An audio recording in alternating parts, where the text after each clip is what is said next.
কিছু বলো। সবথেকে বিষাক্ত প্রাণীর নাম কি বল? 500 টাকা দিলে আমি সংসারে আগুন লাগাতে চাই না, তোমার মা পিছলে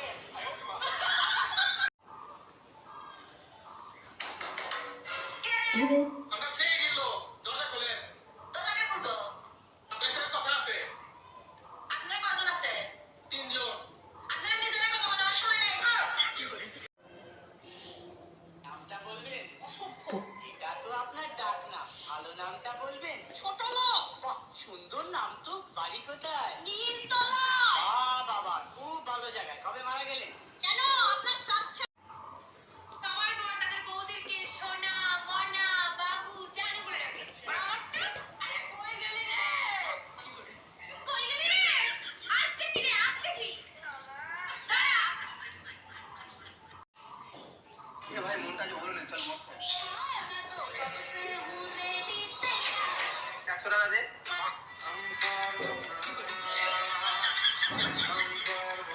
সারা জীবন বিজয় থেকে যাই। ভাই তোর মনে আছে যখন আমরা ছোট ছিলাম তখন আমাদের বড়রা ভয় দেখিয়ে রাখতো, আমরা ভয়ে খালি খালি পালিয়ে যেতাম। হ্যাঁ শোন, এখন আমাদের সময় আমরা বাচ্চাদেরকে ভয় দেখাবো। ওই যে ওদের একটা বাচ্চা আসছে, তাহলে ওকে ভয় দেখাবো। চল চল এদিকে আয়। এখন মার মানে ইয়াসি মার করব। কি করে? আর তোমার ঘর করব না আমি। কে আমার ঘর দিয়ে কি পানি পড়ে না বাতাস ঢুকে? পানি পড়ে না, তোমার ফুটিলার ঘর করব। বিয়ের আগে তুমি আমারে কত কিছু কিনে দিতে, আর এখন বিয়ে হয়ে যাওয়ার পরে তুমি আমার একটা টিপের বাঁধাও কিনে দাও। মানুষ বড়শিতে মাছ ধরার আগে টোপ দেয়, মাছ ধরার পরে না। এর আগে 3টা বিয়ে করছো, তারপর আমারে বিয়ে করছো, তারপরও নিজের নির্দোষ দাবি করো। না, আমি নির্দোষ দাবি করতেছি না। আমি যখন জানি আমি কেন নিজেকে নির্দোষ দাবি করব? আমি দোষী। তাইলে কেন আমারে বিয়ে করছিলা? তখন আমার আবেগে কাজ করছে, বিবেক কাজ করে না।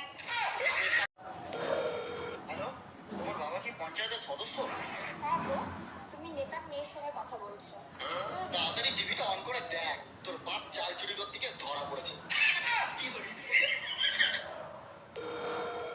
আমাদের মেয়ে ছেলেদের বাজে একটা স্বভাব আছে। একদম বাজে কথা বলবা না। কি বাজে স্বভাব দেখছো তুমি? তোমার শাড়ি তোমার মাকে পরতে দিছো কেন? আমার শাড়ি মা করছে, তাতে কি এমন ক্ষতি হয়েছে? মাঝে মাঝে আমি বাইরে থেকে হঠাৎ করে তোমার সাথে কি করি? পিছন থেকে জড়ায় ধরো। এই কি করছো তুমি? Bye bye, tata. তোমাদের মেয়ে ছেলেদের হ্যালো, হ্যাঁ বলো বল। আমি যদি হারিয়ে যাই তাহলে তুমি কি করবা? তুমি যদি হারিয়ে যাও তাহলে খবরের কাগজ আমি বিজ্ঞাপন দিব, বিজ্ঞাপন। খবরের কাগজে কি লিখবা? খবরের কাগজে লিখবো যে আমার বুকে যে কবে তার। হ্যালো, রে বউ হইলাম না কাজের বেটি হইলাম তাই তো বুঝলাম না। এই শুনছো কি করো তুমি? আমার এক গ্লাস পানি দাও তো। এই শোনো, কাজের মহিলার মতন যখন কাজই করি তাহলে তুমি প্রতি মাসে আমাকে টাকা দিবা। আচ্ছা ঠিক আছে, বেতন দেবো, কিন্তু কাজ পছন্দ না হইলে কিন্তু কাজের মহিলা পাল্টাবো। ও পূজা, তুমি আমার বন্ধুকে কি বলেছো? আমার বন্ধু রাগ করে আমার সঙ্গে কথা বলছি না। আরে আমি আবার কি বলেছি? আমি তো শুধু এইটুকুনি বলেছি যে ফটোতে তোমাকে খুব সুন্দর লাগে আর সামনাসামনি তোমাকে কালো শুয়োরের মতো লাগছে। যেটা বলবো সেটা আপনাকে রিপিট করতে হবে। আচ্ছা, এটা হচ্ছে রিপিট আফটার মি। আমি আপনাকে যেটাই বলবো সেটা আপনাকে রিপিট করতে হবে। ওকে, 1 1 2 2 3 3 4 4 4 এর পর কি হয়? 4 এর পর কি হয়? আপনি ভিডিও দেখছিলেন না? আপনি ভিডিও দেখছিলেন না? আমি আপনাকে যেটা বলবো সেটা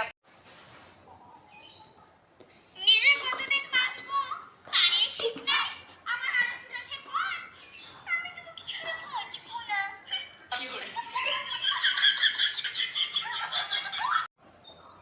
টুম্পা, এটা কি ডাল রান্না করছো? এর ভিতর দিয়ে তো পেস্টের গন্ধ আসতেছে। লবণ শেষ হয়ে গেছিল তাই টুথপেস্ট দিয়ে দিছি। কেন লবণে হয় নাই? তার আগে বলো কোন গাধা বলছে লবণের পরিবর্তে পেস্ট দিতে? কেন তুমিই তো বলছো আমাদের পেস্টে নাকি লবণ আছে তাই দিছি।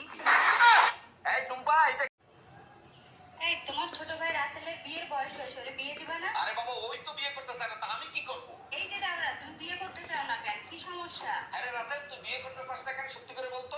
ভাই, বাসের ঘরে যদি খাট ভেঙে যায়, সকালে ঘরের সবাইকে কেমনে মুখ দেখাবো?